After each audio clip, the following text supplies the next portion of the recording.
Hello guys, welcome to my YouTube channel ISPCS Atulya. आज हम ancient history शुरू करेंगे, जिसमें हम पहला पढ़ेंगे प्री हिस्टोरिक यानी कि प्रागैतिहासिक काल। ठीक है, चलिए शुरू करते हैं। तो पहले देखिए, हिस्ट्री को जो है ना वो 3 पार्ट में डिवाइड किया गया है। प्रागैतिहासिक काल, आद्यैतिहासिक काल और ऐतिहासिक काल, जिसमें प्री हिस्ट्री, प्रोटो हिस्ट्री और हिस्टोरिकल पीरियड। अब प्री हिस्टोरिक को बांटा गया है 4 पार्ट में, जिसमें पूरा पाषाण काल, मध्य पाषाण काल, नव पाषाण काल और ताम्र पाषाण काल आता है। इंग्लिश में बोलें तो पैलियोलिथिक, मीजोलिथिक, नियोलिथिक और चैल्कोलिथिक। ठीक उसी तरीके से प्रोटो हिस्ट्री को यानी कि आद्य ऐतिहासिक काल को इंडस वैली सिविलाइजेशन, ब्रॉन्ज और हड़प्पन, इनमें बांटा गया है। ठीक है, और ये जो हिस्टोरिक पीरियड है इसको ancient period, medieval period, modern period और नेहरू पीरियड और वर्ल्ड, ठीक है, प्राचीन काल, मध्यकाल, आधुनिक काल, नेहरू काल और विश्व, इसमें बांटा गया है।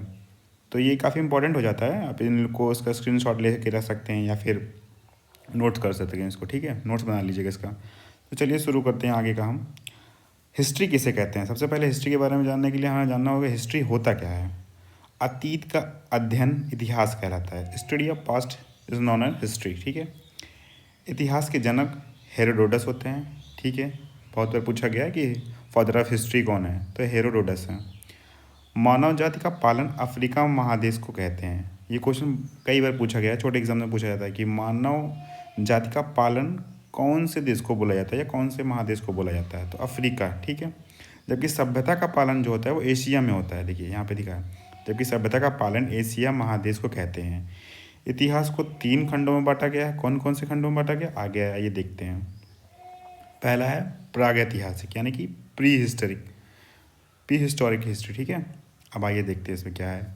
इतिहास का वह समय जिसमें मानव लिखना पढ़ना नहीं जानता था, यानी कि सबसे प्रारंभिक समय की बात की जा रही है। इसकी जानकारी केवल पुरातात्विक साक्ष्य से मिले हैं।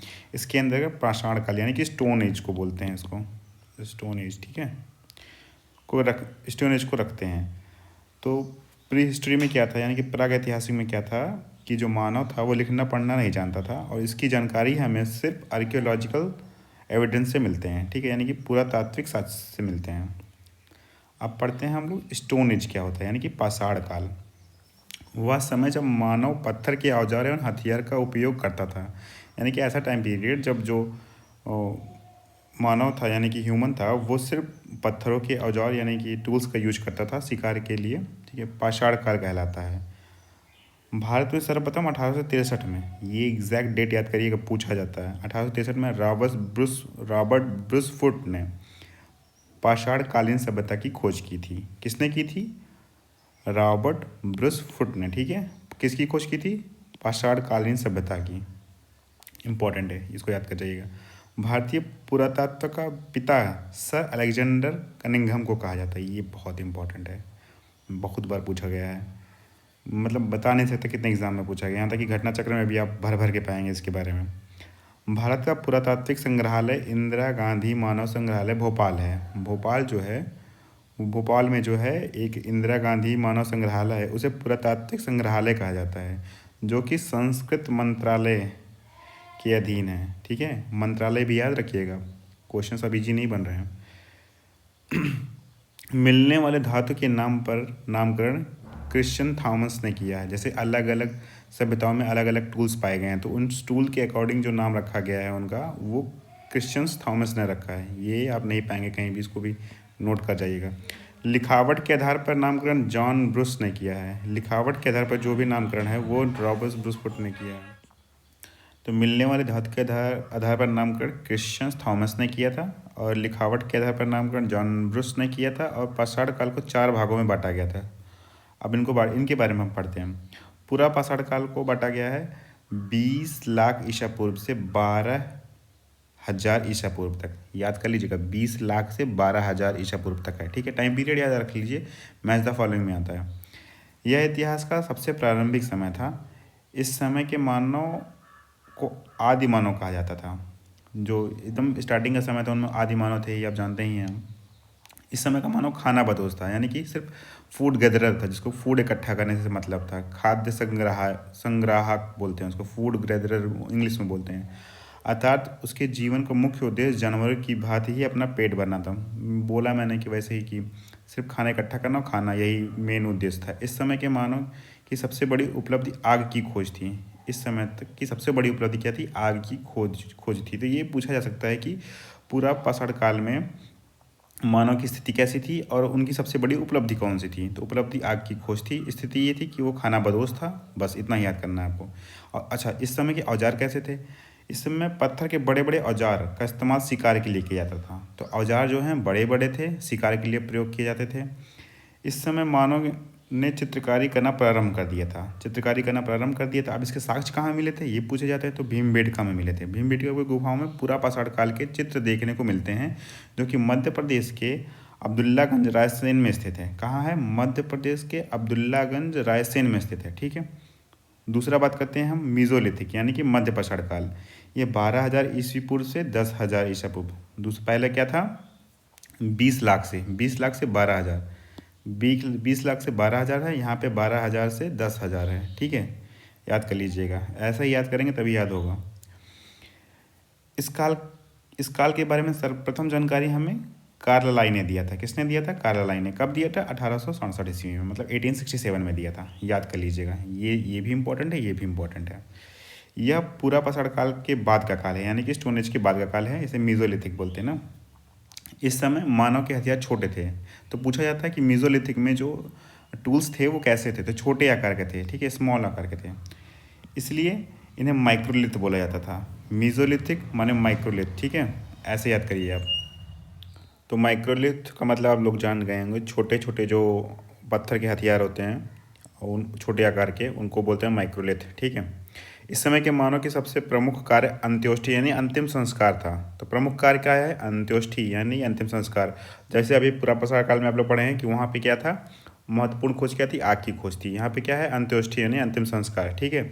इसी काल में कश्मीर के बुर्जहोम से मानव के साथ साथ कुत्ते की दफनाने के साक्ष्य मिलते हैं। ठीक है, ये बहुत बार पूछा गया, मोस्ट इंपॉर्टेंट क्वेश्चन है ये, कि मालिक के साथ कुत्ते को दफनाना, ये भी पूछा गया है, या फिर मानव के साथ साथ कुत्ते को दफनाने के साक्ष्य कहाँ मिलते हैं? तो कश्मीर के बुर्जहोम में मिलते हैं। कहाँ पे? कश्मीर के बुर्जहोम में।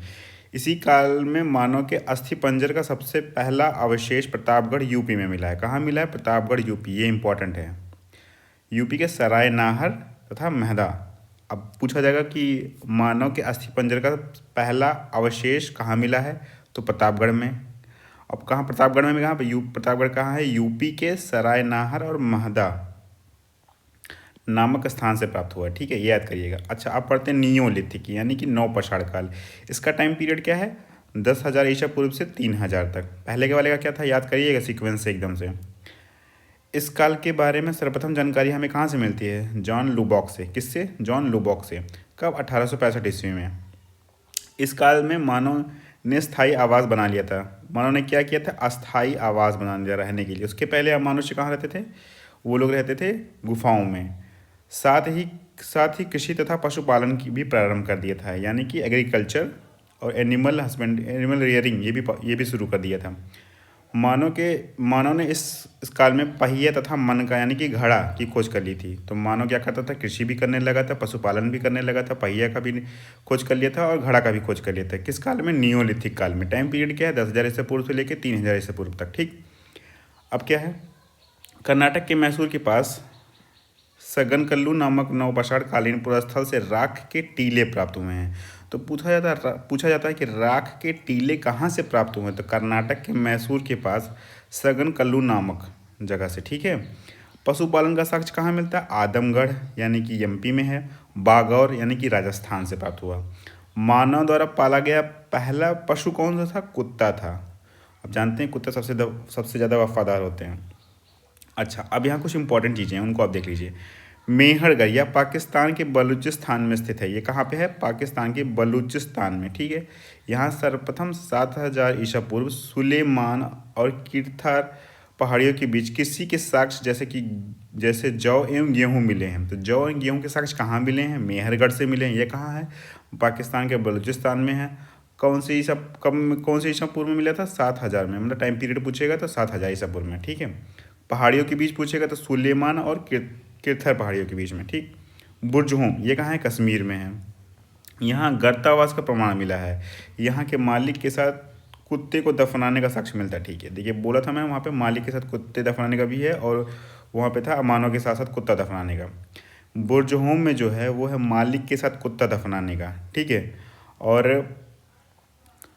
गुफकराल में क्या है? यहाँ से मृत भांड का प्रमाण प्राप्त हुआ। ये दोनों ना बहुत ज़्यादा इंपॉर्टेंट है, बहुत बार पूछा गया है, आप याद कर लीजिएगा। और यहाँ इसमें ये पहाड़ियाँ याद है, सुलेमान और किरथर पहाड़ियाँ।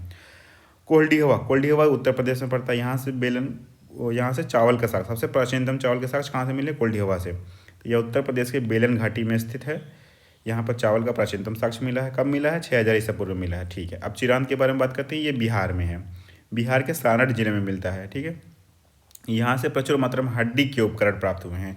जो हड्डियाँ थी ना, उनको घिस घिस के उनका हथियार बनाया जाता था, उससे यहाँ कहाँ मिला? चिरांद में। लहुरा देव कहाँ है? यहाँ से प्राचीनतम चावल का साक्ष्य मिला है, ठीक है।